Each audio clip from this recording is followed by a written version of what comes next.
Yo, sobat ngobaters 90s. Kali ini gue udah di bandara nih. Gue mau menuju ke Bali. Jadi ada beberapa orang-orang spesial yang semoga bisa gue temuin semuanya. Ya, ya gitu aja. Doain aja semoga perjalanan gue sampai di Bali selamat. Oke, tunggu dan pantengin terus ngobat 90s di RSG TV. Peace man.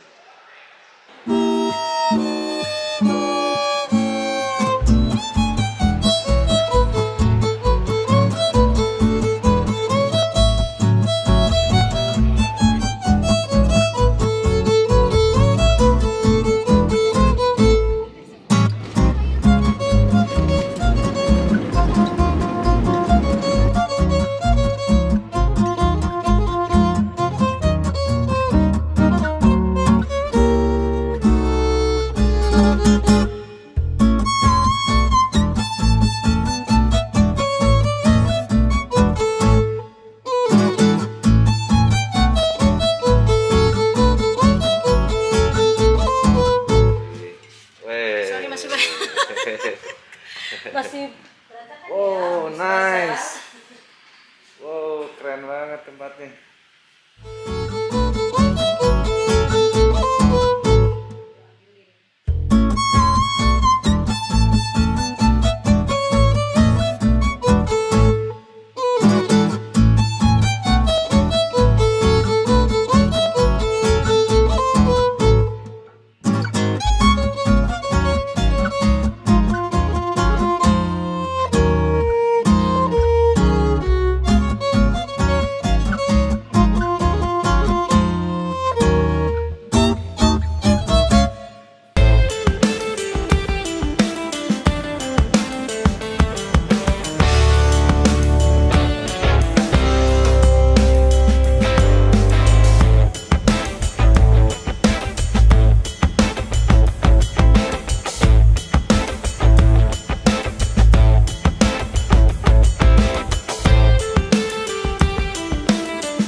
Oke, kali ini udah ada di Bali. Selamat datang di RSG TV. Dan seperti janji dan komen-komen atas apa? Bukan komen ya, request. ya request. Request. Oke. Irma Jun dong, Opi dong gitu. Nah, kali ini gue udah bersama Irma Jun. Hai.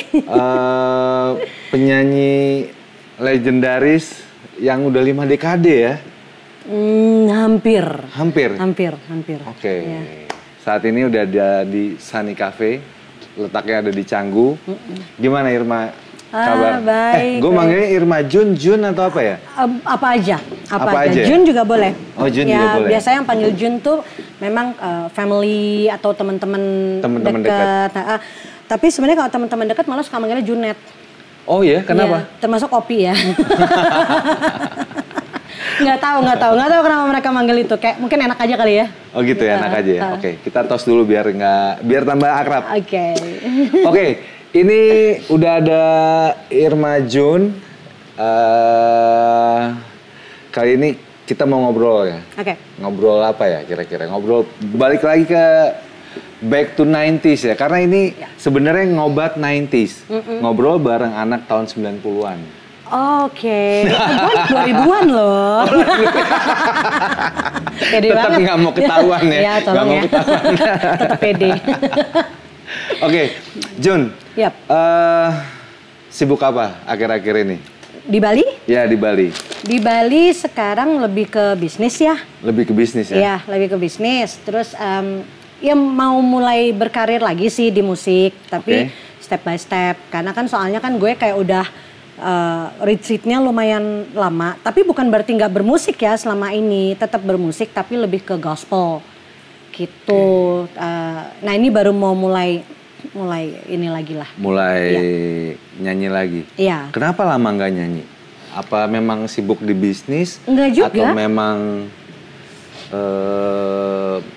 melanglang buana atau gimana tuh? Nggak juga sih. Jadi sebenarnya kan album terakhir gue tuh 98 ya waktu itu. 98 ya? Itu the best album waktu itu keluarin. The best album tahun 98. Terus kan hidup gue ngaco banget ya dulu. Males ngomongnya. Ngaco dalam tanda apa nih? Duh pokoknya gitulah gitu. Okay. Pokoknya berantakan lah gitu ya. Nah terus kayak ya kepingin tobat gitu loh. Kepingin kembali ke track yang bener tuh gimana gitu. Jadi tahun 98 itu akhirnya mutusin untuk retreat dari music industry yang secara umum ya.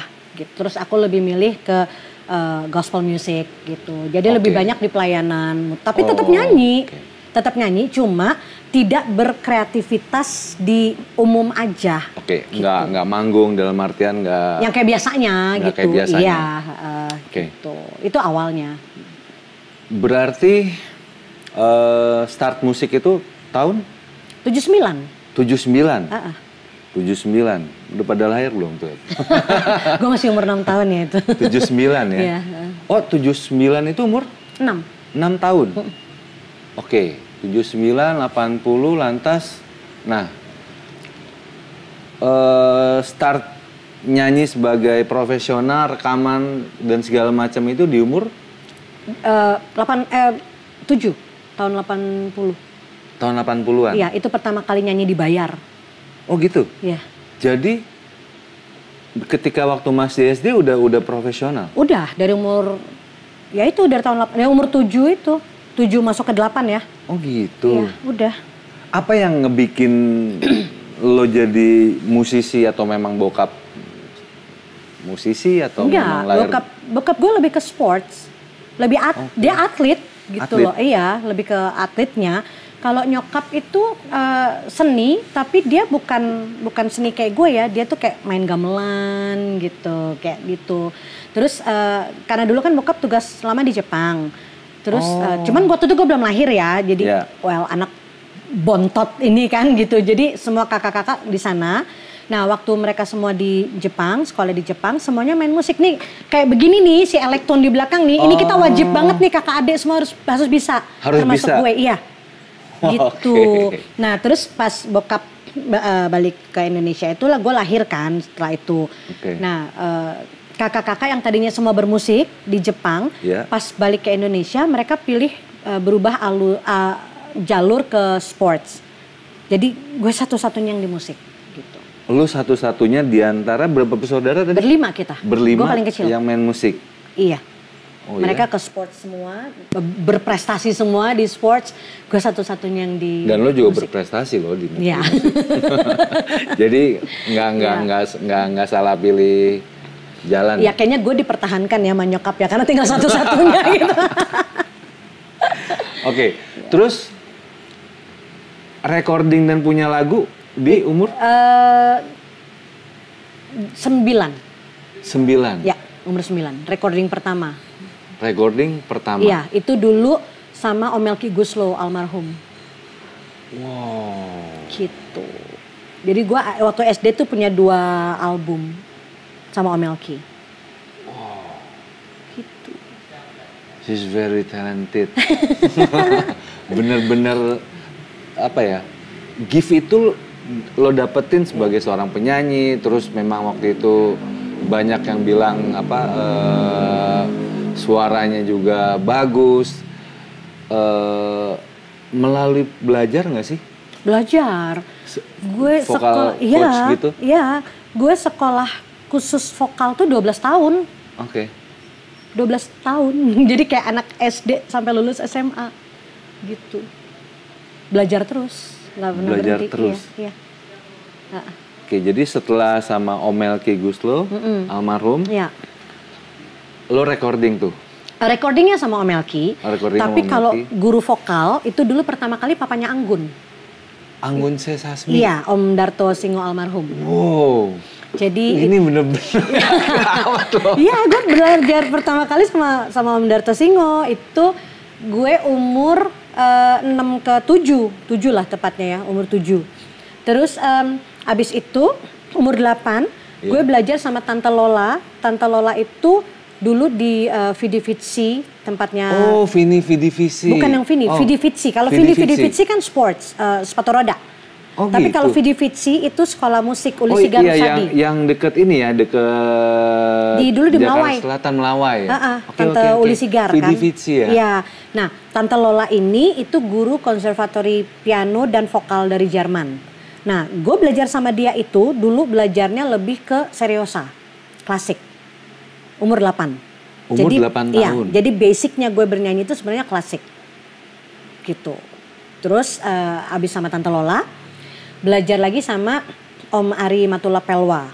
Itu waktu itu lebih ke belajar not balok apa segala macamnya ke situ. Itu musisi-musisi senior semua. Iya. Loh. Terus abis dari Om Ari gue ke Mas Tamam. No. Ke Antoni Sudibyo dulu, Mas Anton. Mas Antoni Sudibyo almarhum di Jeronimo. Terus ke Mas Tamam Hussein. Abis itu sempet di Bang Tony Sianipar, Elva Singers yang dulu. Terus sama Bang L-nya langsung, Bang Elva Seshoria.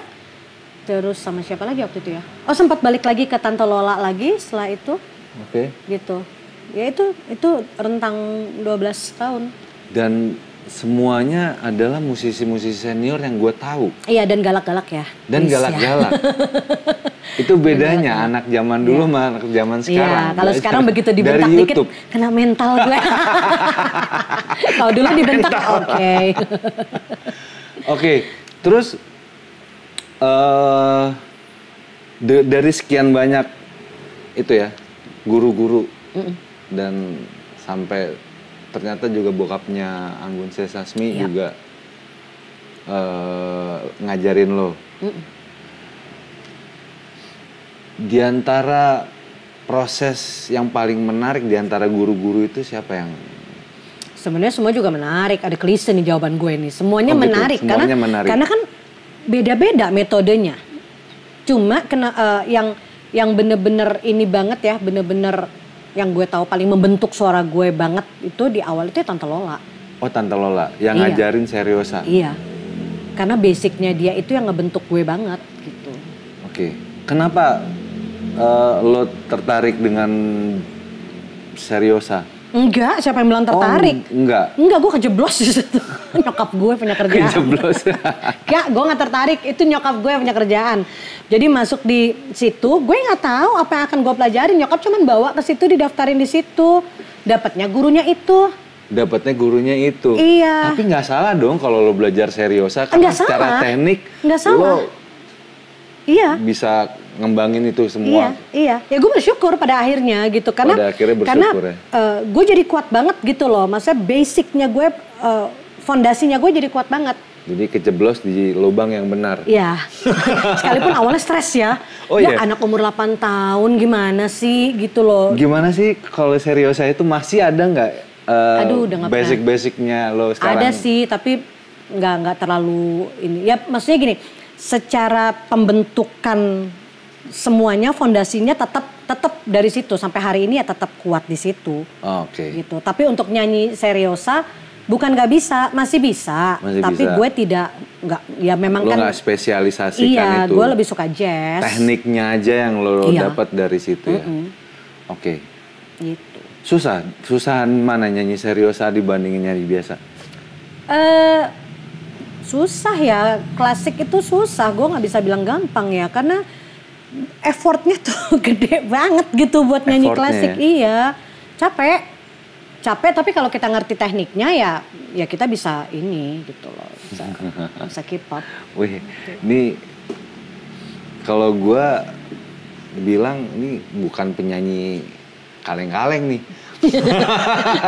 Tong-tong ya. Bukan penyanyi kaleng-kaleng nih, karena memang selain gurunya keren-keren, legend semuanya, senior. Iya, luar biasa mereka. Iya, buyutnya senior semuanya. Iya, aku tuh beruntung banget. Beruntung ya? Sangat, I'm so lucky bisa kenal mereka, dibimbing sama mereka, dan dibimbingnya personal ya, gitu, bener-bener memang one on one gitu sama mereka. Oh, jadi memang bukan kayak sekolah vokal. Enggak, terus one on one sama mereka semua, gitu. Gila, bener-bener itu lebih enak dong. Iya, aku beruntung lah, banget ya. Nggak gampang soalnya diajarin sama mereka. Susah banget. Irma Jun. Oke, terus ya kan nyanyi itu akhirnya di umur berapa tuh setelah umur Abis yang rekaman sama Om Melki. Rekaman Om Melki, lantas punya single sendiri atau punya album kah? Jadi SD album 2 sama Om Melki. Setelah itu aku sempat vakum rekaman ya. Ya, vakum. Karena kan kayak switching dari anak SD mau masuk ke pra-remaja. Nah, terus aku rekaman lagi tuh SMP kelas berapa ya? Kelas 2 kayaknya. SMP kelas 2 itu setelah ikut lomba Suara Remaja Vinolia. Itu kayaknya terkenal banget ya zaman Iya, dulu. zaman itu. Jadi itu yang suka jawara-jawarannya di situ selain gue tuh ada Hedi Yunus, ada dulu Siska Kla, terus siapa lagi? Johandi Yahya. Itu Rita Effendi. Iya. Banyak lah. Jadi jebolan Vinolia tuh banyak. Nah, gue waktu itu juara 1, terus juara umum. Itu di tahun berapa gue dulu ya? Kayak 89 kalau nggak salah. 8889 waktu itu. 8889. Iya. Terus jurinya salah satunya kan ada Mas Adi MS. Nah, si Mas ini Adi. bener bukan menyanyi kaleng-kaleng nih. Kacau nih guys. Ini gila loh. Ini pengalamannya sangar loh. Oke, terus. Nah, Mas Adi itulah yang akhirnya mengajak gue rekaman di usia pra-remaja itu. Dan gue rekamannya waktu itu di catatan Si Boy 2. Oh iya, gue tahu itu catatan Si Boy 2 lagunya Alkisah Cinta. Iya. Itu soundtrack ya kalau nggak salah. Soundtrack ya? Itu sama Mas Hari Sabar almarhum. Gitu. Gila. Terus itu rekaman waktu pas masuk remaja ya. Keren. Pertama kali situ. Setelah itu terus akhirnya diambil sama dulu itu masih namanya tim record Pak Yan Juhana. Oh Pak Yan udah se-legend itu ya? Iya, itu tahun 89 gue rekaman untuk soundtrack film Kristal-Kristal Cinta waktu itu. Pak Yan, ini masih ingat nggak artisnya nih? Iya, aku ketemu waktu di Jakarta kita ngopi bareng ya. Dia sempat bikin buku kan? Iya, aku dikirimin bukunya. Oh dikirimin? Oke. Gitu. Pak Yan bangga nggak nih? Jadi melalui itulah jadi orang tuh notice bahwa ada penyanyi yang namanya Irma Jun gitu ya. Itu waktu lebih ke yang Kristal-Kristal Cinta itu. Kristal-Kristal Cinta. Iya. Jadi sebenarnya Kristal-Kristal Cinta itu aslinya bukan duet sama Hedi Yunus. Oh. Kan duet tuh. Datanglah tuh yang setelah itu. Oke. Kalau Kristal-Kristal Cinta tuh yang Kristal-Kristal Cinta yang membeku. Oh. Itu. Ih bagus ya. Nyanyi ngasarnya bagus suaranya. Nah itu aslinya di filmnya itu gue nyanyi sendiri. Oh aslinya di film itu nyanyi sendiri? Iya di filmnya nyanyi sendiri. Terus Pak Yan ngelihat dari sisi komersil waktu itu karena sebelum gue itu sudah ada duet Yana Julio sama Lita Zain. Ya. Emosi Jiwa. Emosi Jiwa. Dan itu booming kan? Gila. Itu senior gue ya kan? Dan itu booming. Dan akhirnya dibikinlah versi juniornya. Akhirnya dicari-cari dapatlah si Hedi. Karena Hedi sama gue juga sama-sama anak didiknya Bang El kan? Iya. Gitu. Nah akhirnya Hedi masuk. Jadi di rekamannya itu gue duet sama Hedi. Dan ternyata lagu itulah yang bikin orang kenal gue sama Hedi. Gitu. Itu pertama kali. Baru terus gulung lah setelah itu. Ngegulung setelah itu. Waktu berjalan. Iya. Nyanyi makin serius, bukan serius lagi sih itu ya. Udah cari duit ya. Udah cari duit ya. Udah cari duit ya di situ. Apa kesannya waktu jadi seorang penyanyi di era tahun 90-an ya? Gimana tuh dulu zaman-zaman itu? Lo kan nyanyi udah jadi seorang penyanyi profesional dong. Iya. Dan lo nyari duit dari situ. Oh ya? iya. Gimana tuh? Banyak tur atau? Oh tur iya. Dulu tuh gue sampai gini, kalau sebulan kan 30 sampai 31 hari. Gue tuh kayak sebulannya gue tuh 45 hari. Karena manggung mulu. Iya. Karena kayak bisa kayak schedule tuh capek sebenarnya gitu, tapi karena gue ini passionnya gue, jadi kan gue menikmati ya. Iya. Gitu. Jadi kayak dari pagi ketemu pagi gitu. kegiatannya. Dan gue sehari tuh bisa manggung di 2-3 tempat kayak gitu-gitu. Capek tapi gue enjoy. Dan Enjoy itu banget. nyanyi dengan ada bareng sama Hedi Yunus Iya, atau sendiri? Banyak sendiri sih, banyak Oh, sendiri. banyak sendiri. Banyak sendiri sebenarnya gitu. Ya apa ya? Ya nyanyi, ya nanti biasa kan interview lah, TV lah, syuting lah, radio, segala macam, meet and greet gitu-gitu kan. Jadi Dan kalau lu search Irma Jun di YouTube tuh banyak klip-klipnya yang atau video-videonya yang di SCTV ya di iya, dan di itu TV bukan ya. gue yang posting ya, tolong ya. Nggak tahu itu siapa yang posting semua. Bisa dapat lagi, hebat banget. Iya loh. Iya. Dan oke. Wah, tapi tunggu dulu. Ini gue bener-bener nggak nyangka loh. Lo belajar sama guru-guru yang bener-bener yang Iya. maksud gue dalam imajinasi gue dan yang gue lihat itu adalah seorang ya senior ya. Banget sih, banget. Keren-keren Legend semua, mereka legend semua, gitu iya, loh. banget. Gue aja sampai sekarang masih kayak kalau bikin apa ya, kayak profile buat diri gue sendiri gitu ya, bikin gitu. Gue suka mikir, gila, gue tuh beruntung banget ya gitu loh. Maksudnya how lucky I am dapat mereka semua, di coaching sama mereka secara personal, mengenal dekat mereka. Bahkan Mas Tamam Hussein itu jadi bapaknya gue di musik sampai hari ini. Dan gue sampai hari ini pun masih suka kontak ke Mas Tamam. Mas Tamam Hussein itu yang anaknya juga penyanyi kan? Iya, Nina. Nina Tamam. Aku manggilnya Nining. Oh gitu. Ya, kan dari kecil kita gitu. Dan gue deket banget sama keluarga mereka. Oke. Kenapa lo bisa bilang dia adalah sebagai apa tadi bapak? Iya, karena dia bapak banget buat gue. Dia tuh yang bukan cuman ngurusin gue di kayak gue studentnya dia, bukan, tapi gue anak gitu buat dia. Oke. Kayak Mas Tamam tuh mau, contoh nih kita recording, bikin jingle, itu gue inget banget ya. Jingle apa ya gue dulu ya sama Mas Tamam bareng sama Opi. Oh, bareng sama Opi iya, juga? Bareng sama Opi. Terus kita tuh rekaman sampai, aduh kita masih yang piyik-piyik gitu ya. Gue masih SMP kalau nggak salah, rekaman sampai tengah malam. Mas Tamam tuh bisa-bisanya selesai rekaman itu nganterin gue sama Opi pulang drive untuk kita. Dan Opi rumahnya di Depok, please ya. Mas Tamam tuh di Pasar Minggu. Ya. Gue masih mending di Gatot Subroto kan ya. Yeah. Nganterin Opi dong pulang sampai ke Depok. Terus bener-bener kayak kita tuh di-treat sebagai anak gitu sama Mas Tamam, sama Mbak Iwu, istrinya Mas Tamam gitu ya. Jadi kayak ya sedekat itu gitu. Bener-bener diurusin banget kayak orang tua. Gue sayang banget sama mereka. Dan banget. Kedekatan itu sampai sekarang masih ya? Iya, gue Mas Tamam rupanya juga suka ngikutin juga gitu ya. Gue gimana kayak gue pindah ke Amerika pun kontekan sama Mas Tamam. Gue balik ke Indo juga kontekan. Mas Tamam selalu ngedoain gitu, selalu kasih nasehat gitu. Sampai sekarang. Sampai sekarang. Oke. Nah, sebelum ke Amerika di tahun 90-an, waktu itu gue juga pertama kali nginjekin kaki ke Potlot. Dan gue udah tahu ada dua lady rocker pada saat itu adalah Irma Jun dan Opi Andaresta ya. Nah, kok bisa terjun, maksudnya bisa kejeblos atau bisa diajak album keberapa ya? Kampungan. Yang album Kampungan kalau nggak salah Kampungan deh. ya? Pokoknya ada Terlalu Manis, ada apa itu album Kampungan nggak sih? Mawar Merah. Iya.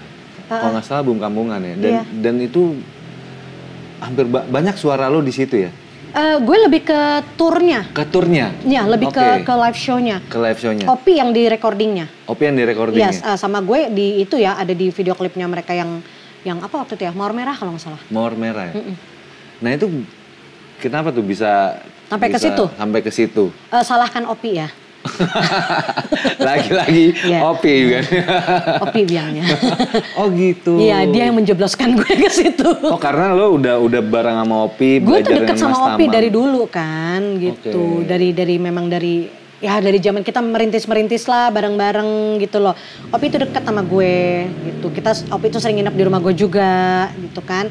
Jadi Ya Opi yang duluan di slang, bukan gue sebenarnya. Iya, terus dialah yang bawa gue ke sana. Akhirnya gue ikut nongkrong di sana. Akhirnya terus ditawarin gitu kan, ayo dong bareng sama kita gitu, sama anak slang waktu itu. Ya udah, jadi masuk ke situ akhirnya, terjeblos di situ gue. Dan gitu. Karirnya Opi startnya emang di Potlot ya? Betul, kalau dia memang punya startnya di situ. Startnya dari situ ya. Sementara kalau gue kan memang sudah bersolo karir duluan sebelum gue masuk ke situ. Gitu. Lo lebih famous duluan ya?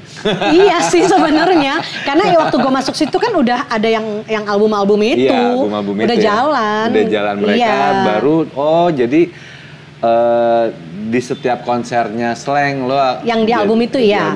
Iya, jadi gue lebih ke karena pertemanan, karena gue seneng main sama anak-anak slang juga, mereka tuh cool banget gitu ya, asik banget gitu kan. Musisi-musisi yang memang apa adanya gitu, nggak ada sesuatu yang ditutupi gitu di mereka itu, dan gue happy di tengah-tengah mereka. Jadi waktu ditawarin untuk ikut kayak roadshow-nya mereka yang untuk album itu, gue ayo gitu. Ayo berapa lama itu waktu itu ikut di setiap konsernya slang?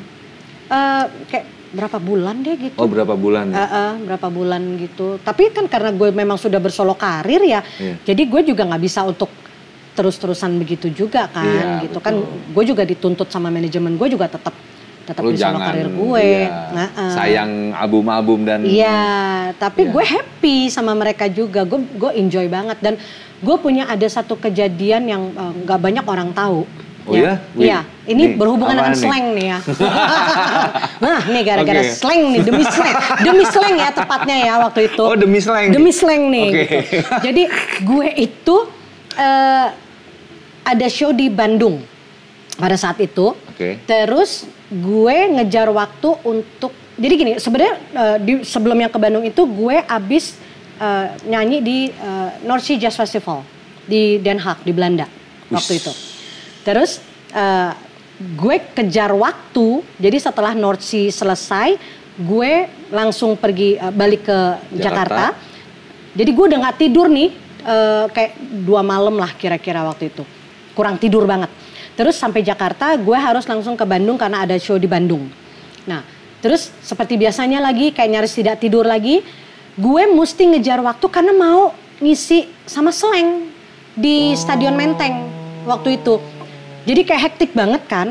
Terus gue tidak dapat, zaman itu kan masih yang kereta ya gitu loh, masih sukanya naik kereta. Gue nggak dapet tiket keretanya. Terus gue nggak dapet juga yang travel yang mumpuni lah istilahnya untuk gue ngejar waktu. Iya. Dan gitu. zaman dulu 48 ya kalau nggak salah. Iya. Gitu. Nah gue nggak dapet tuh waktu itu. Gue nggak dapet. Akhirnya gue pakai, pokoknya ada mobil kayak travelan apa aja yang bisa bawa gue. Pokoknya gue harus bisa sampai Jakarta tepat waktu. Karena gue kan harus ikut soundcheck juga ya sama slang juga. Sama mereka ya. Iya. Akhirnya gue ada sama sahabat gue tuh Via namanya. Lu cariin gue, pokoknya gue harus sampai Jakarta gimana caranya.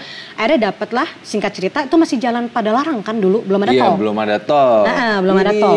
Vintage banget. Vintage banget kan. Naiklah kita nih, mobilnya tuh mobil yang zaman dulu tuh yang pokoknya apa sih namanya, gue gak ngerti kayak mobil Espas kali atau apaan nih. Gak tahu nih kayak mobil gituan pokoknya. Oh bukan Holden ya? Gak tahu, pokoknya banyakan orang gitu. Oh iya. Yang jadi gue tuh duduknya di yang paling kayak belakang. L300 gitu. Enggak, ya? itu mah masih gede. Oh gitu? Mau yang kecilan. Lebih kecil lagi? Iya, jadi gue tuh duduk di paling belakang, di tengah. Waktu itu si Via tuh di sebelahnya gue, dan sebelah gue ada orang, kalau nggak salah ada orang lagi deh. Apa barang waktu itu ya? Barang tas-tas gitu. Mobilnya penuh gitu. Kecelakaan gue. Astaga. Di Padalarang. Jadi itu mobil mau nyalip begini, ada mobil lagi, bener-bener di tikungan, ngeri banget. Ada mobil lagi dari sini, akhirnya dia ngindar. Terus begitu ngindar langsung mobilnya tuh kayak slip gitu, terus teguling. Pas teguling itu mobilnya tuh ini jurang. Ini mobil nyangkut di pohon. Dan gue di dalam mobil itu. Gue di dalam mobil itu. Terus posisinya itu waktu mobilnya nyangkut berhenti itu adalah posisinya dia sudah kebalik begini, jadi di atas bannya gue tuh. Di atas? Enggak, miring. Oh miring. Jadi di atas gue itu kaca yang sudah pecah. God. Jadi gue bisa lihat keluar gitu kan. Terus untungnya kita nggak ada korban jiwa waktu itu. Tapi penduduk tuh kayak cepet-cepet keluar karena takut dia mobilnya meledak atau apa dan gue nggak tahu itu nyangkut di pohon, di sebelahnya jurang, gue nggak tahu. Jadi gue cuman gue bilang ke si Via ini, buruan keluar gitu kan. Buruan. Jadi kayak mendorong supaya kita bisa keluar. Ada ditolongin sama warga tuh. Dan lucunya waktu pas mau keluar tuh, gue masih nginget karena gue baru pulang dari Belanda kan ya gitu. Terus gue masih inget gini, tunggu, sepatu gue yang gue baru beli mana? Masih nyari sepatu gue dong gitu kan. Terus tapi selamat gak sih sepatu? Selamat. Pas mau keluar, gue liat AC masih nyala, gue matiin dong AC-nya buat apa coba? Gue matiin AC-nya. Terus akhirnya keluar dibantu warga. Pas keluar tuh gue agak pusing kan. Terus gue baru ngeh kalau gue nggak tahu nih itu jurang. Gue berdiri, terus gue ditarik lah sama salah satu warga. Mbak awas gitu kan, ditarik gitu. Terus pas gue ditarik, gue baru sadar. Dia bilang gini, Mbak berdiri di pinggir jurang. Baru gue nengok, wah mobilnya nyangkut di pohon di pinggir jurang. Dan baru lo sadar bahwa tuh mobil nyangkut di pohon. Nyangkut iya, gue kan malam. Kan itu malam. Akhirnya ditolong dan gue udah oleng begitu kan. Terus butuh dokter. Terus dicarilah dokter, mana ketemu ya, ini kan pada larang ya, tengah-tengah hutan. Zaman itu ya, zaman itu. Tahun 90-an. Akhirnya nggak tahu gimana dibawalah gue ke satu rumah, katanya itu dokter, ternyata dokter hewan. Gue sampai gila, kok gue dibawa ke dokter hewan, yang penting kan dokter mbak gitu. Jadi akhirnya diobatin tenangin dulu lah, di situ dulu, dan kita masih pulang dengan mobil yang sama. Loh, itu mobil masih dibalikin dan kita masih pulang dengan mobil yang sama, kacanya ditutup pakai karton gitu. Terus kita pulang jalannya pelan-pelan. Dan di mobil itu gue bilang sama si Via ini, gue bilang, lu jangan ngomong sama nyokap gue kalau kita habis kecelakaan. Karena kalau lu ngomong, gue kagak boleh show nih sama Sleng. Gitu. Jadi akhirnya balik. Itu udah pusing. Ya puji Tuhannya waktu itu gue nggak muntah ya, karena kalau muntah kan GO ya berarti kan. ada apa-apa. Ya gue tahan waktu itu. Sampai di rumah ketemu nyokap ngeliat gue udah kusut gitu kan, dipikir gue kurang tidur, maklum lah abis dari pulang apa semua gitu. Ini satunya plus, hey tante, kita tadi abis, pas dia mau ngomong gue sikut langsung. Kalau nggak sempet keucap tuh ya? Nggak sempet keucap, kalau gue nggak dikasih dong sama Sleng. Iya dong, kan, lo harus istirahat. Aku bela-belain bisa istirahat apa segala macam, dan akhirnya besokannya itu gue masih sound check, gue masih nyanyi sama Sleng malam itu. Terus begitu. Malam itu juga langsung sound check atau besoknya? Besokannya kan sound check nih pagi. Malamnya show kan? Masih show. Masih show kan? Iya. Nah, selesai dari show itu turun panggung, gue udah mulai oleng, terus gue blek langsung. Akhirnya gue dibawa sama teman-teman gue, sama manajemen gue ke rumah sakit. Gue udah blackout, pingsan gitu. Gue udah tepar lah istilahnya gitu. Nah, sininya gue tuh udah bengkak, udah nggak bisa digerakin, udah bengkak. Dan terus gue mulai muntah pada saat itu, dan ternyata gue geger otak. Tapi ringan. Gila, dan ini demi Sleng. Demi Sleng. Gila, segitu besar effort lo. Iya. Dan lo punya tanggung jawab. Iya. Sebagai as a singer. Iya. Dan lo profesional dengan. Iya, karena kan kan mepet waktunya udah kan. Jadi gue tahan diri gue. Even tuh gue udah rasa sakit sebenarnya waktu nyanyi itu. Tangan gue udah sakit kan, gue paksa gerak dong. Iya. Makanya setelah itu kan gue bengkak, nggak bisa digerakin. Jadi gue kayak gue paksa sakit gue tetap ketawa, tetap nari-nari, tetap bergerak, tetap nyanyi, tetap apa. Udahannya yang orang nggak tahu bahwa gue setelah itu dirawat di rumah sakit. Waktu itu. Ini effort yang sangat besar, dan maksud gue ya lu mesti anak-anak sekarang atau ya pokoknya ini sebagai satu contoh nyata lah ya. Profesionalisme itu sebegitunya. Lo gokil banget, keren lo. Beneran. Merinding gue po. Hancur. Iya lo. Wah gawat. Dan Sleng tahu kalau lo kejadian. Asli gue merinding. Kayaknya tahu sih. Kayaknya harusnya tahu. Gue nggak tahu ya mereka tahu apa nggak. Mungkin tahu kali. I don't know. Tapi kan gue soalnya abis itu ya diam aja. Gue dirawat aja di rumah sakit. Gitu. Oh gitu. Yap. Dan pada saat lo pingsan, blackout itu setelah turun dari panggung? Iya, jadi setelah selesai semua, jadi udah beres apa semua tuh pas turun gitu kan, terus tiba-tiba aja gue kayak gitu, kayak ngilang gitu. Dan gue udah nggak tahu sekeliling gimana. Even yang bawa gue aja gue nggak tahu siapa. Gitu. Yang penting gue sudah menyelesaikan tugas gue gitu loh. Napas dulu. Yang penting buat gue kan tugas gue udah kelar gitu kan. Dan ya itu udah. adalah sebuah apa ya? Ya menurut gue kalau banyak orang kali kalau udah kayak gitu, aduh gue terpaksa cancel. Enggak, Dan gue harus bilang, mungkin enggak sih. Enggak, maksudnya kebanyakan pasti akan ngambil pilih jalan itu kan. Sorry nih gue habis kecelakaan nih, gue begini gini. Dan lu masih tetap melanjutkan tanggung jawab lo. Karena gue melihat diri gue pada saat itu gue masih bisa gitu loh. Oke, masih bisa ya. Iya, kan gue makanya sebenarnya gue udah mau muntah sih waktu pas kecelakaan itu gue tahan-tahan gitu kan. Tapi gue lihat enggak lah, gue masih bisa kok, gue masih bisa gitu. Mungkin karena semangat itu juga kali ya gitu. Ya. Oke. Gitu. Jiwa mudanya masih. Iya, masih nggak mikir panjang juga sih gitu kan. Wah, tapi speechless sih gue. segitu ya kan, karena kan ya pas kecelakaan aja pasti kan trauma dong. Oh iya, iya banget. Iya nyangkut banget. Dan itu mobil masih tetap jalan lagi. Iya, kayak cuman 34 km per jam kali jalannya gitu, bener-bener gitu. Mungkin supirnya nonton ini bisa ingat kejadian ini. Hati-hati kalau menyalip-nyalip. Ya. Tapi memang zaman itu memang puncak masih serem banget sih ya. Oh iya, dan kabutnya itu masih banyak. Bener. Nggak beda. Gelap lagi. Beda kayak sekarang gitu. Makanya gue juga kalau inget kayak, wih gue nggak mau lagi kayaknya lewat jalan situ. Udah jalan tol aja lah gitu. Ya tapi biar gimana juga Tuhan masih kepengen.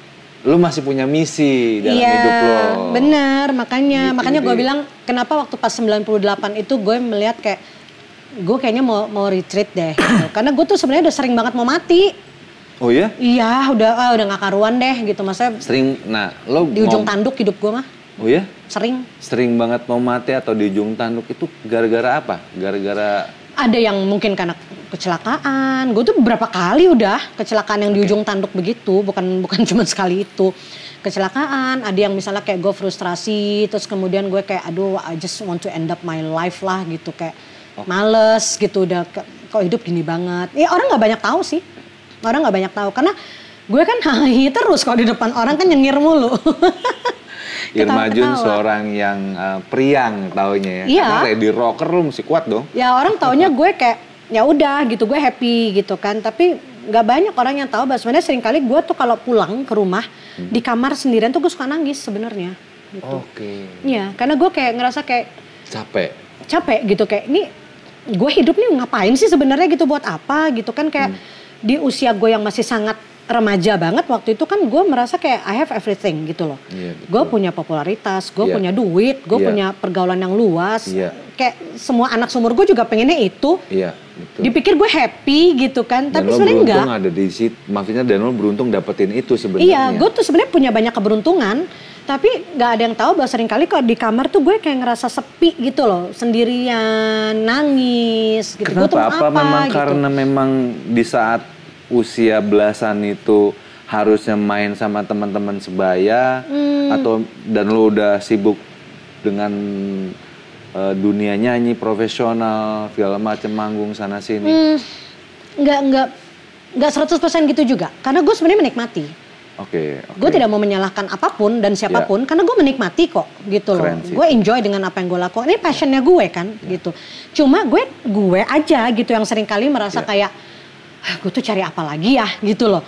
Kok kayak ada sesuatu yang empty aja gitu di dalam hatinya gue gitu. Dan akhirnya setelah pencarian sekian lama itu gue finally find out bahwa yang gue butuhin itu, yang kosong buat gue itu karena gue tidak mengandalkan Tuhan aja dalam hidup gue gitu. Jadi balik itu sih sebenarnya. Iya, itu yang gue cari sih sebenarnya. Oke. Wow. Itu titik baliknya gue waktu itu.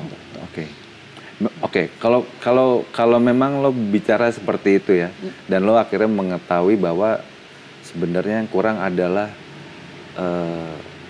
hubungan lo atau kedekatan lo dengan Sang Pencipta, dengan Tuhan. Seberapa jauh memang lo bisa lo menjauh dengan Tuhan sebelumnya? Maksudnya, jauh banget. Jauh banget. Iya. Gue bukan tidak. Bahkan gue dulu sempat mendeklar diri gue jadi ateis aja lah. Oh iya? Sempat ada? Iya. Karena gue merasa kayak orang yang mau bedain antara mana duluan telur sama ayam gitu. Dan itu sampai sekarang nggak pernah ada yang bisa jawab kan. Dan gue ini orangnya pemikir. segala sesuatu itu gue olah gitu loh. Gue kayak gue hard thinker banget gitu. Hard thinker dengan hard worker tuh sama nggak? Enggak sih. Ada orang hard thinker juga nggak hard worker. Ada orang hard worker tapi juga tidak hard thinker gitu. Oke. Cuman gue dua-duanya. Oke, Jadi dan itu di usia berapa berarti tepatnya? Dari Dengan ke SMP segala ya, SMP. keglamoran lo di dunia panggung. SMP sih, lebih ke SMP. Start dari SMP. Oke. Jadi ngaco-ngaconya gue tuh di SMP startnya gitu. Ngaconya kayak gimana sih? Ya ngaco gitu, kayak ya hidup suka-suka gue, nggak bisa Oke. diatur gitu. Kayak gue mau ngatur diri gue sendiri. Terus ya cuma gue tidak ke drugs ya. Oke. Gue nggak ke drugs. Lo nggak ke drugs? Nggak, gue nggak ke drugs gitu. Tapi maksudnya ngaco-ngaco yang lain ya gue ngaco-ngaco gitu, males lah gitu kan. That's a good thing sih Iya. kalau gue bilang. Iya, Jadi- itu yang gue nggak sih. Jadi dikala saat itu benar-benar kalau gue bilang apalagi undang-undang drugs belum terlalu. Oh gampang sih kalau Iya gue kan? mau sebenarnya. Iya kan? Dan lo nggak Nggak. terjerumus di situ. Enggak. Cuman yang lain yang ngaco-ngaco Ya, gitu. Tapi ya oke, maksud gue ketika lo terjerumus di drugs, lo akan lebih sulit lagi Betul. bangun kan? Ya puji Tuhannya gue enggak ya Iya. ke situ ya gitu. Dan itu adalah sesuatu yang menguatkan lo Iya. karena ya oke. Ya, jadi gue Sekali masih lagi, keren. masih bisa handle lah gitu. Keren banget. Iya. Tapi ya maksudnya ya karena gue capek aja gitu ya. Dan ini keluarga gue tidak tahu bahwa gue kayak gitu. Jadi gue di rumah oke, tapi di luar nggak ada ya lain lagi gitu. Iya. Bukannya manusia itu di satu titik memang suka merasakan capek, lelah. Capek, gitu gue ya. capek banget gitu. Kayak Iya. gue sampai di titik dimana gue sampai bilang gini, Tuhan lu tuh ada apa enggak sih? Sampai gitu. Kalau emang kamu tuh bener-bener ada, reveal yourself to me. Oke. Sampai kayak di gitu. titik itu Iya, sampai kayak gitu. Ini gue kalau nginget gue ngomong gitu aja, sometimes gue kayak shaking gitu, kayak, reveal yourself to me gitu. Do you really love me? Gitu, gue kayak marah sama diri gue gitu. Kok gue hidupnya kayak gini? Kok gue ngerasa kayak gini? Lu tuh exist apa enggak? Do you really love me? Do you really want to istilahnya accept me? Gitu loh. Kan gue gitu. Tapi begitu pada saat gue kayak cry out seperti itu, Iya.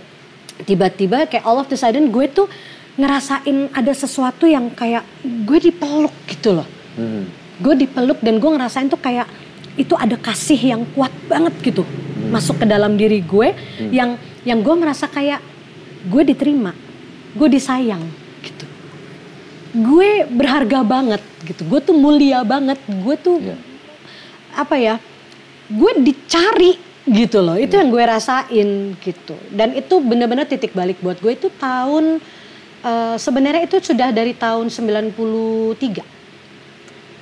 Cuman gue masih bandel 93, gitu. okay. Masih yang ya ups and downs gitu ya, masih kelantar-kelintir, masih Ya, on off lah masih gitu. ya, oke. Tapi di 98 itu gue udah bener-bener kayak oke, I surrender gitu. Udah kayak gitu. Oke, setelah lo di tahun 98 ya, akhirnya lo merasakan bahwa lo harus merubah segalanya, mempasrahkan segalanya bahwa semua yang lo dapat itu juga karena kasih sayangnya Tuhan. Bener. Iya kan? Nafas gue aja dari dia. Ya. Lantas jalan apa yang lo pilih setelah itu? Keputusan apa gitu maksudnya? Iya, gue memutuskan untuk benar-benar berhenti total sih waktu itu dari kegiatan di music industry yang sudah gue pupuk dari kecil. Tapi gue memilih masuk ke gospel music. Gospel music. Itu pertama.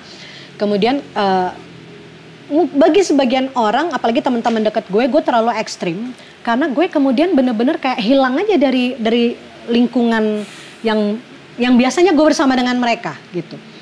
Jadi gue menutup diri gue sampai banyak teman-teman gue nggak bisa cari gue ada di mana gitu. Gue bikin apa? Benar-benar menghilang dari peredaran. Iya, makanya banyak yang kayak setelah gue mulai balik-balik lagi gini, terus gue kan lose kontak banyak banget ya. Terus gue mulai cari-cari apa semua. Jadi waktu gue ngubungin mereka tuh kayak, mereka tuh kayak, hah? Gitu. After 20 tahun misalnya, tiba-tiba gue kontak, say hi. Sometimes mereka gak percaya itu beneran gue. Gitu. Jadi gue akhirnya buka pelan-pelan hubungan lagi dengan mereka. Gitu.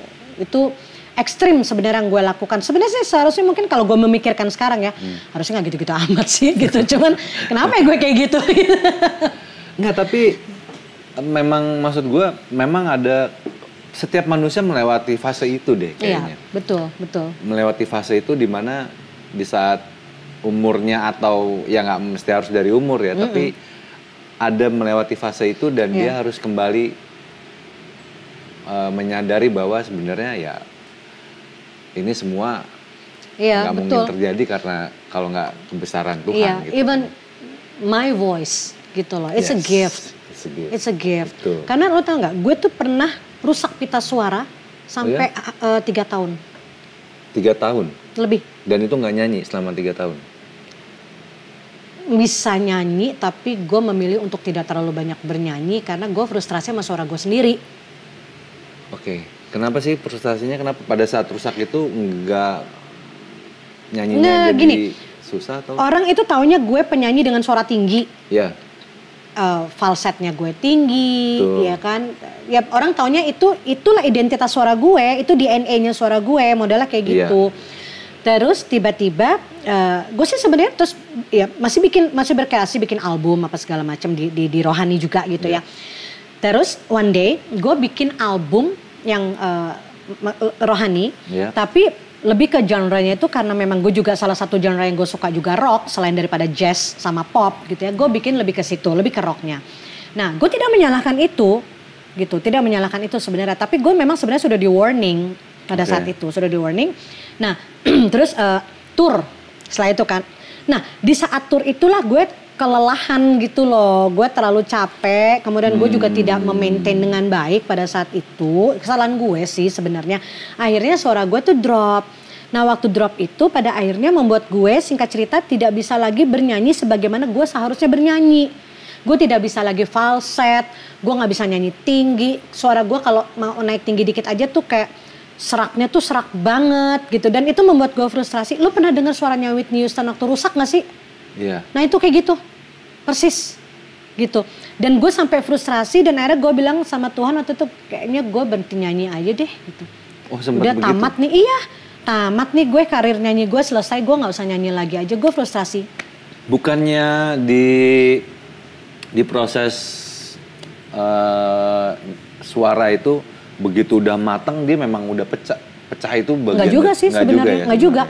Dan gue frustrasinya gue tuh sampai kalau gue di mobil, gue nonton nih dari YouTube gitu ya. Misalnya gue lihat konsernya Celine Dion atau Whitney Houston, ya penyanyi kesukaan gue lah ya, Mariah Carey atau apa gitu. Even gue nonton konser teman gue sendiri, Anggun gitu kan, di situ. Dan gue bisa frustrasi sampai nangis di mobil, sampai gue mau lempar satu handphone beneran. Karena gue merasa kayak, kenapa gue nggak bisa begitu lagi nyanyinya, kenapa? Dan gue berusaha ngeluarin suara gue nggak bisa. Jadi gue nangis gitu dan gue merasa kayak tamatlah gue bernyanyi gitu. Itu. Tapi semua sekarang udah kembali lagi dong? Oh, tapi gue butuh latihan 3 tahun untuk kembaliin suara gue. Oke. Jadi waktu itu suami gue dia bilang gini, gak ada yang gak mungkin kalau kamu mau berlatih ekstra melebihi dari latihan kamu yang dulu, kamu pasti bisa balikin suara kamu. Karena gue udah give up waktu itu kan, udah rasa kayak di ujung tanduk, mau give up gitu. Dan akhirnya gue paksa. Setelah 3 tahunan gue latih suara gue lagi, sekalipun sering kali mau marah-marah lah, mau frustrasi, nangis apa segala macam, at the end gue mengembalikan lagi suara gue seperti yang dulu, bahkan lebih tinggi dari yang dulu.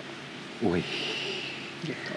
Jadi ada hikmahnya. Ada hikmahnya. Jadi membuat gue mau tidak mau gue harus nge-push diri gue lagi, dan itu membuat gue akhirnya ya gue bersyukur karena gue jadi menemukan teknik-teknik baru yang tidak gue sadari sebelumnya gitu. Dan akhirnya gue kan ngajar setelah itu. Ngajar, dan kalau nggak salah lo cerita juga punya sekolah vokal. Ya, gue punya sekolah dulu namanya Irmajun Music and Entertainment Education Center.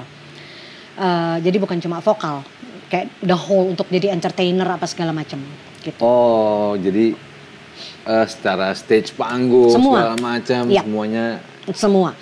Itu di Karawaci waktu itu. Terus karena gue juga banyak nomaden ya, jadi akhirnya juga gue tutup pada saat itu. Dan juga memang tidak cocok ke depannya juga dengan partner kerja sama gue, ada ketidaksamaan visi lagi, akhirnya gue tutup.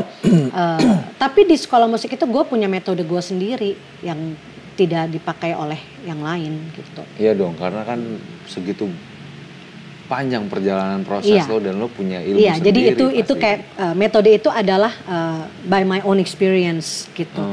Dan gue rencananya mau bikin itu lagi di Bali. Mau buat lagi di Pengen Bali. bikin itu di Bali. Kita doain semoga cepet terlaksana. Amin. Dan doain ya. Gue rasa bakalan banyak orang mau masuk. Amin. Beneran deh. Ya karena gue harus punya regenerasi. Gue mau bagi buat semua. Buat lagi dong. Lo harus berbagi pengalaman, berbagi experience. Iya, pengen banget. Iya. Gue sih udah di Bali, gue punya beberapa murid. Gue sudah coaching secara personal murid-murid gue yang di sini. Cuman belum gue bikin dalam bentuk sekolahnya. Iya. Gitu. Gila. Duh, gue sampai banyak teman-teman bilang gini, hidup lo nggak mau dibukuin? Iya loh, mestinya. Ntar ya, gue pikir dulu.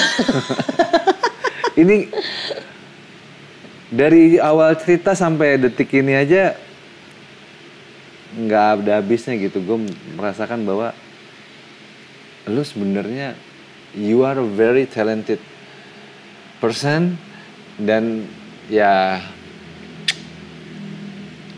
legend sih lo. Gue punya banyak sekali cerita dalam hidup gue yang tidak banyak orang tahu. Gitu, like a hidden story. Banyak banget. Kayak nggak banyak orang tahu bahwa gue pernah ngalamin seterpuruk itu selama hampir 12 tahun. Gue pernah ngalamin, gue tahu apa rasanya itu hidup susah. Dari orang yang nggak pernah tahu apa rasanya hidup susah. Kan gue bukan dari keluarga yang nggak punya, gitu. Oke. Terus gue pernah diizinin Tuhan mengalami yang bahkan 500 perak aja untuk makan gue nggak punya. Ada di titik itu? Yes, the lowest point in my life. Gue pernah punya anak yang meninggal. Wah banyak deh, pokoknya kayak mau bayar uang sekolah anak gue aja nunggak-nunggak berapa bulan. Gue pernah tidak bisa bayar uang listrik sampai 3 bulan listrik mau diputus. Mau makan 500 perak aja gak punya. Sampai waktu itu ngumpulin dari poci-poci tuh duit-duit jigoan gitu kan. Terus kekumpul 500 perak cuman buat beli tempe di tukang sayur lewat. And gue ditolak sama tukang sayur. Karena bayar pakai recehan. Iya, karena dia bilang, Bu, duit begini mah buat kembalian juga gak laku. Gue nangis gue.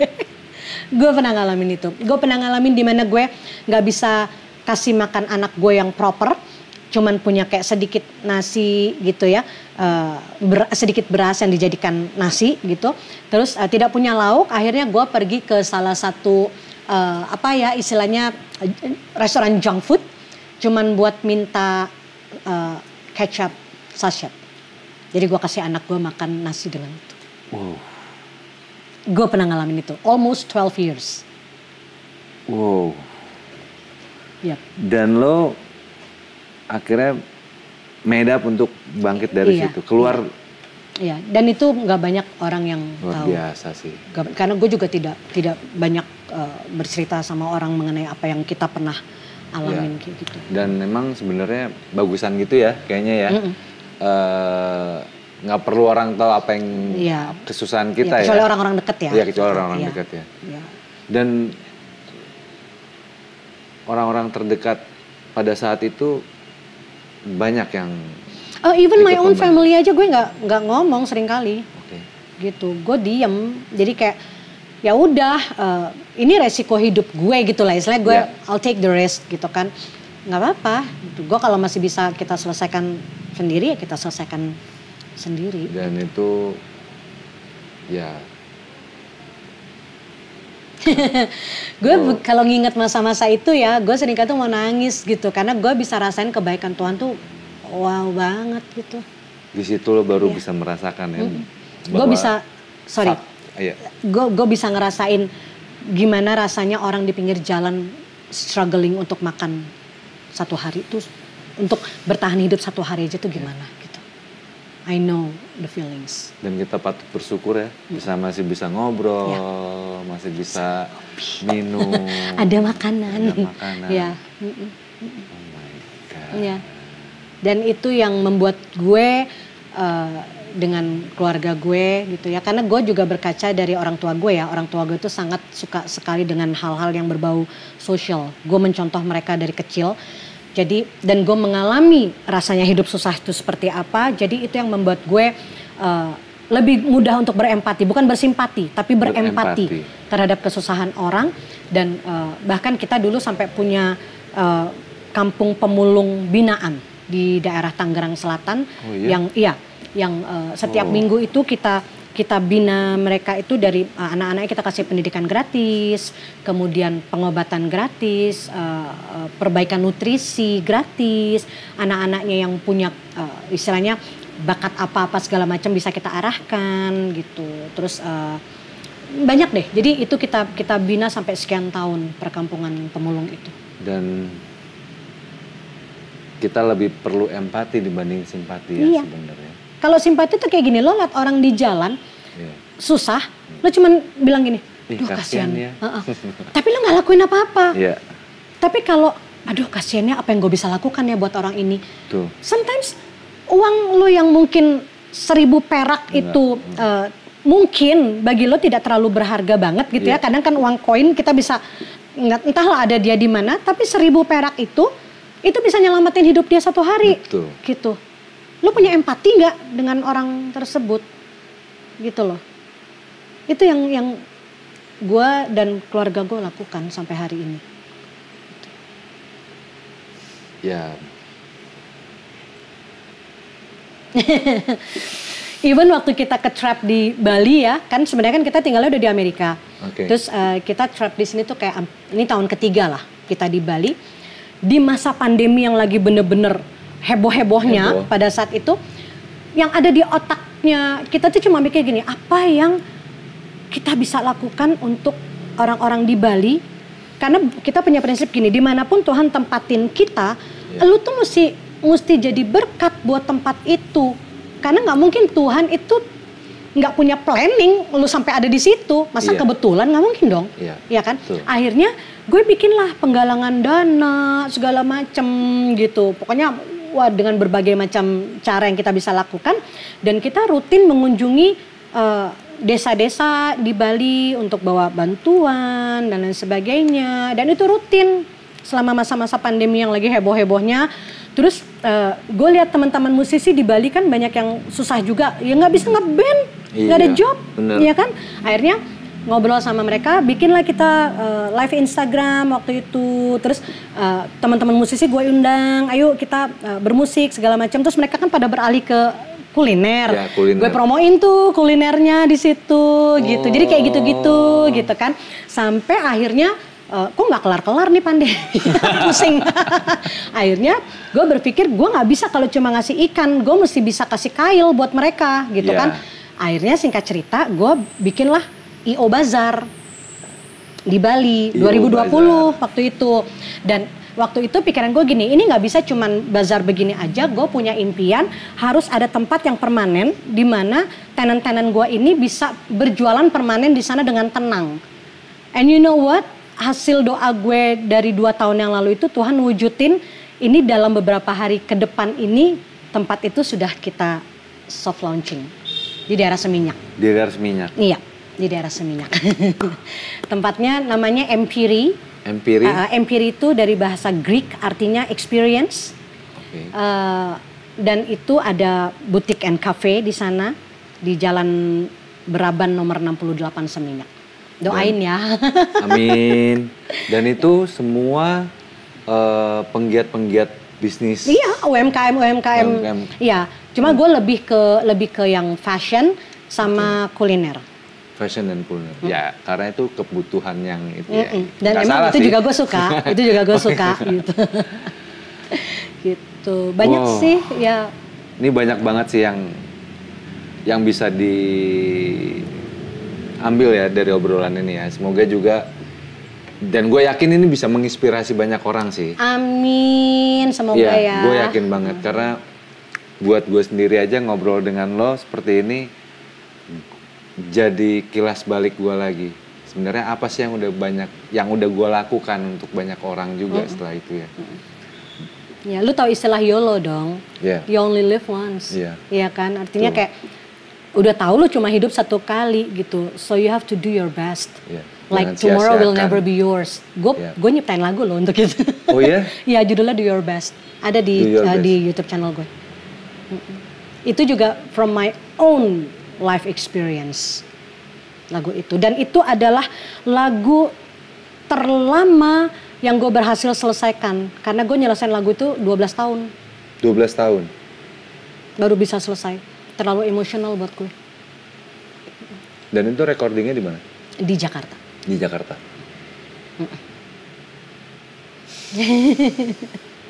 Itu ada sad story behind the song. Gitu. Guys, ini gak sia-sia. Gue samperin jauh-jauh dari Jakarta untuk Ke Bali, ketemu Jun, thank you loh udah ke Bali. Dan ya ternyata ini trip apa ya? Trip yang sangat buat gue besar manfaatnya. Karena memang tujuan gue selain bikin konten gak hanya untuk berkonten aja, tapi gue coba untuk menjalin silaturahmi. Iya. Sedangkan kita belum pernah ngobrol seperti ini sebelumnya kan. Betul, Karena waktu di sekarang. Potlot itu gue hanya ngelihat, wih itu ya Irma Jun, oh ini. Belagu ya gue?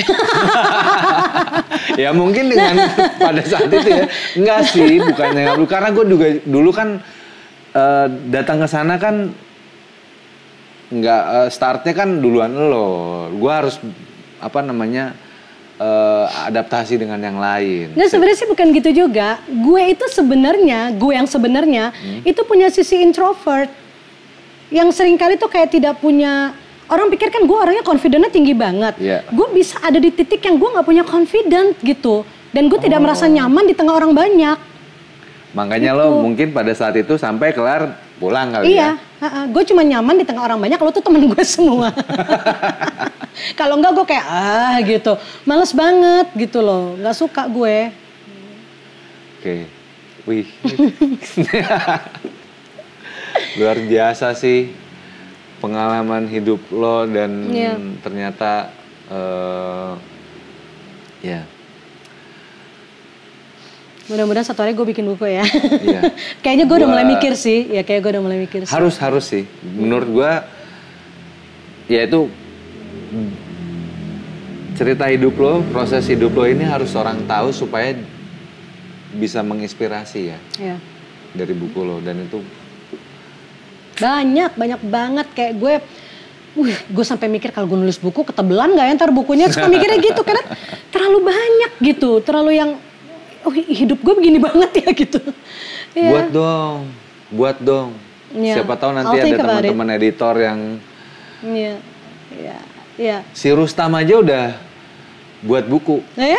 Iya, judulnya Generasi Biru. Wow. Tahu Rustam kan? Tahu lah. Tahu dong pasti ya. Tahu, ingat. Waktu itu Rustam pada saat itu dia apa tugasnya di Slang itu? Dia apa ya dulu tugasnya ya?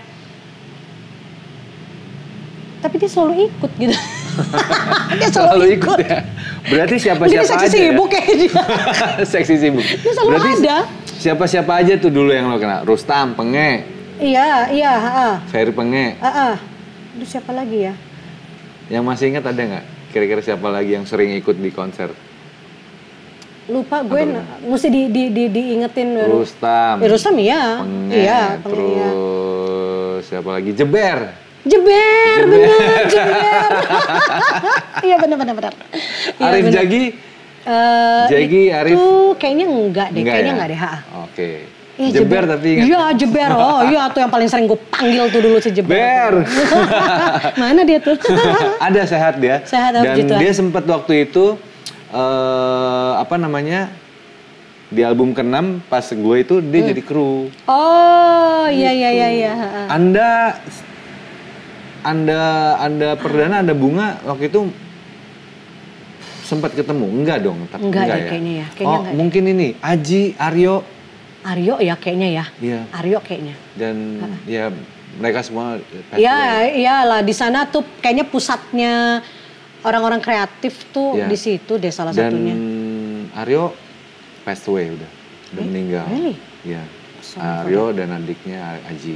Oh, Yang rumahnya di depan. iya. Iya. Sorry for that. Ya begitulah ya namanya. Iya. Ya dan pada saat itu memang banyak Sakit?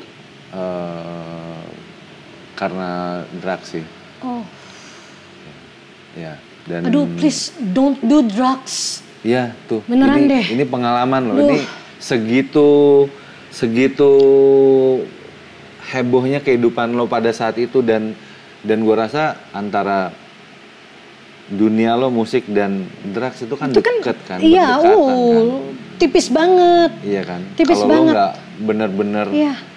kuat atau Iya. nggak punya komit antara no, I don't. Iya, gue bahkan touch this, sekali gitu. aja gue nggak pernah nyoba. Even nyoba satu kali kecil aja gue nggak gitu. Dan terbukti bahwa sebenarnya lo bisa berkarya dalam keadaan Iya. tidak menggunakan drugs, Iya. gitu kan. Iya. Makanya please jangan. Wow, beneran. Jangan ya. Karena gue banyak nolongin teman-teman gue yang kena drugs. Oh ya? Iya. Ada teman-teman dari Potlot juga atau memang? Bukan Oh, teman-teman dari Potlot. Tapi dan mereka sekarang banyak yang akhirnya berhasil dalam hidupnya mereka dan gue tahu banget waktu mereka sakalnya seperti apa, mereka struggling sama hidup mereka. Aduh, udah deh, please deh jangan deh, beneran. Oke. Kasihan banget. Dan itu zaman-zaman Putau dong berarti. Iya. Kasihan banget. Gue ngelihat di depan mata gue sendiri gitu kan.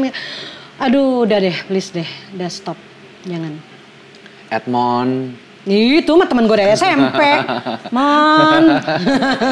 Edmond, siapa lagi ya? Gue nggak nyangka dia jadi musisi. Nggak Oh, ada iya. wajah musisinya dia. Ya betul-betul dia waktu SMP udah main musik ya. Dia udah main Iya. gitar. Kita ngeband bareng ya. Iya. Dan kita bangga banget mainin lagu Final Countdown ya. Wih. Yang sebenarnya itu epic failed ya pada saat itu. Tapi kan Oh anak jadi SMP. sama Edmond pada saat SMP itu udah ngeband? Udah. Dia main gitar. apa Ed? Oh main Gitar gitar? lah. Oh gitu. Gitar lah. Cuman gue nggak pernah berpikir bahwa dia beneran jadi musisi. Iya, Gitu. sekarang dia jadi musisi dan nikah dengan istrinya musisi juga sampai sekarang. Waduh, Penyanyi keren, juga keren. lagi Oh samaan. gitu. Iya. Gue ada follow-followan sama dia sih di Instagram. Oke. Kadang sometimes say hi. Jadi masih zaman-zaman itu Edmond, Jeber, Penge, Rustam. Tapi gue kayaknya nggak ketemu Edmond di Di Potlot? Potlot deh, iya. Oh gitu. Setelah itu gue baru tahu dia di situ. Oh setelah itu. Iya. Makanya gue kaget dia jadi musisi. Kan gue ingetnya dia SMP, di otak gue kan dia SMP. Aduh, nggak banget ya Mon. Edmond dengan apa? Dengan manisan ya. Iya bener. Dia tuh, aduh. So sweet kan orangnya. Kayak gue ngeliat di hari ini gitu ya, gue liat di Instagramnya dia tuh sama dia SMP, kayak Beda langit ya? dan bumi banget Iya, gitu. bener. Enggak banget. Aduh nih teman-teman SMP yang kita main bareng gitu ya sama Edmond ya, pasti tahu lah Edmond tuh dulu SMP gimana gitu. Maaf ya Mon. Iya dan Edmond juga banyak Iya. banyak bareng sama gue juga bikin band dan Iya. akhirnya jalan terus di Imanes Soto Jam. Oh iya. Imanes juga sempat ketemu dong ya? Ketemu Di ketemu almarhum sempat ya? iya. Oh, oke. Aduh Guys, seru nih banget. banyak banget yang bisa dipetik dari bukan dipetik ya, tapi ini lo harus bener-bener apa ya namanya ya? Ambil hikmahnya dari cerita ini sebenarnya. Dan ya buat gue sendiri gue tersentuh sih dari obrolan ini. Puji Tuhan. Thank you. Tersentuh banget, segitu kuatnya dan segitu keren deh pokoknya deh. Dan memang untuk menjadi seorang profesional harus seperti itu ya. Iya, lo mesti all out. All out ya. Dan lo harus Nggak memang kecintaan lo ada di situ. Nggak Itu yang bisa menggerakin setengah-setengah. lo, iya. Padahal Nggak bisa lo setengah-setengah. lahir dari keluarga yang memang sebenarnya juga bukan musisi sih. Enggak, sebenarnya bukan. Terpaksa jadi musisi ya gara-gara benda belakang Gara-gara ini. ini. Wah, Jun, thank you so much. Gue juga thank you. Udah dikunjungin ke Bali. Mau ngobrol dan sharing di channel YouTube gue yang notabene sebenarnya juga YouTube gue bukan yang banyak banget subscribernya. Oh, ntar banyak. Oh, amin. Ntar millions. Terima kasih banyak loh. Dan ya, semoga silaturahmi kita tetap berjalan. Iya dong, harus. Ntar di Jakarta kita meet up lagi ya. Ya, kita ketemu lagi ya. Oke guys, jadi ini nggak cuman untuk anak tahun 90-an, tapi untuk anak-anak milenial, lo harus bisa ambil dari obrolan kita berdua. Ya. Yang mana sebenarnya pelajaran yang gue petik dari obrolan ini, yang gue ambil hikmahnya adalah satu, all out. Lo sesuai apapun yang kita mau, all out, dan itu pasti akan berhasil. Iya. Ya kan? Kan kerja keras itu tidak akan mengkhianati hasilnya. Iya. Jangan cengeng ya. Iya, jangan dikit-dikit kena mental. Dikit-dikit gitu. Hidup ini udah keras. Hidup ini keras guys. Jadi kalau lo nggak keras, lo nggak ngelawan juga susah bro. Iya kan lo harus fight sama hidup harus lo fight, gitu. Ya. Iya. Oke. Dan lo mesti punya impian yang kuat ya. Impian yang kuat. Iya, karena gue sampai di titik ini pun semua itu karena gue orang yang suka bermimpi dari kecil. Dan puji Tuhannya gue tidak pernah dibatasi untuk bermimpi sama orang tua gue. Karena gue bilang gini, kalau orang dulu teman-teman gue bilang, ini sedikit gue share ya. Waktu gue SMP gue pernah ngomong gini, satu hari nanti gue akan nyanyi duet sama Whitney Houston. Dan gue diketawain sama teman-teman gue semua. Oke. Semua ketawain gue. Gue nggak ketawa karena gue selalu percaya apa yang gue ucapin itu jadi doanya gue, dan itu adalah impian gue. Gue pikir gini, kenapa lo pada ketawain gue? Dibilang mimpi lo terlalu besar. Mimpi gratis, terserah gue mau segede apa, kan gratis. Ya kan kalau bayar gue mikir, ya kan orang gratis juga. Nah, and you know what? Tuhan jawab itu. Oh iya? Yes, gue memang bukan duet dengan Whitney Houston, tetapi gue di-notice oleh sepupunya Whitney Houston. Dan gue ditawarin rekaman oleh manajemennya Whitney Houston waktu gue di Amerika. Whitney-nya sudah passed away, tetapi di-notice dan mau diajak rekaman sama manajemennya Whitney. Bahkan gue waktu itu udah di-set up ketemu sama mamanya Whitney. Itu udah sesuatu buat gue. Dan gue sudah dikirimin kontrak, cuma memang gue hold the contract. Dan gue juga saat ini kan gue di Indonesia juga, gitu. Jadi gue ada reason kenapa gue hold the contract. Tapi maksudnya lu ketawain gue. Tapi setelah sekian puluh tahun, ya kan, gue ada di circle-nya Whitney. Wow. Setelah sekian puluh tahun itu. Gitu. Start dan dari jangan mimpi. main-main ya sama omongan ya. Sebenarnya ya, omongan itu doa ya. Itu salah satu pelajaran lagi. Jadi yang paling penting adalah kita jangan jauh-jauh dari Tuhan. Oh iya. Iya kan? Karena biar gimana juga Dia yang merencanakan, memplanning semua hidup kita kan. Iya, kalau dia satu kali klik begini juga hidup lo habis gitu. Ya kan? Die. Makanya jangan sombong-sombong jadi orang. Cuman gini doang, kelar hidup lo gitu. Jangan sombong-sombong jadi orang. Pokoknya tetap aja jejak. Ya nggak sih? Ya tetap seperti lo juga, tetap gitu. membumi ya. Apa sih yang lo mau sombongin? Ya, lo narik gitu satu kali aja tuh Tuhan kok. Dan gue bisa rasakan itu loh. Kita nafas nggak bayar. Banyak orang-orang yang saat ini nafas bayar. Iya. Oksigen. Oksigen. Iya, gue sering tuh soalnya dulu. Kita bersyukur banget ya. Iya. Kita masih di usia yang sekarang. Sehat. Sehat. Dan kita masih bisa ngobrol-ngobrol. Iya, masih bisa berkarya. Masih bisa berkarya. Oh my God. Ini konten berharga sih buat gue. Ini obrolan yang banyak banget menginspirasi dan gue harus belajar lagi ternyata. Sama-sama, belajar nggak ada habisnya sampai kita nutup mata kan. Thank you so much Jun. Thank you buat juga. Waktunya. Thank you juga, thank you banget. Buat teman-teman ngobat 90s, semoga ini bisa jadi inspirasi. Buat teman-teman milenial, teman-teman yang sekarang, buat slankers juga, please don't give up, jangan cengeng, ya nggak sih? Kalau mau ngobatnya di sini aja nonton ini, jangan ngobat yang lain ya. Iya. Oke, para ngobaters, sobat-sobat ngobaters 90s, ini obrolan singkat tapi banyak banget manfaatnya, banyak banget hikmahnya. Terima kasih udah nonton di channel gua, ngeluangin waktunya, dan terima kasih sekali lagi buat Thank you juga, thank you banget. Thank you ya. Thank you, appreciate. Terima kasih banyak. Thank you. Ini boleh kita makan kan? Boleh, oh boleh banget. Gue udah nungguin ini sebenarnya tadi. Laper nih, breakfast kita. Wah tapi gokil legendnya lo ya. Aduh, hidup gue tuh Luar biasa ya. only by grace.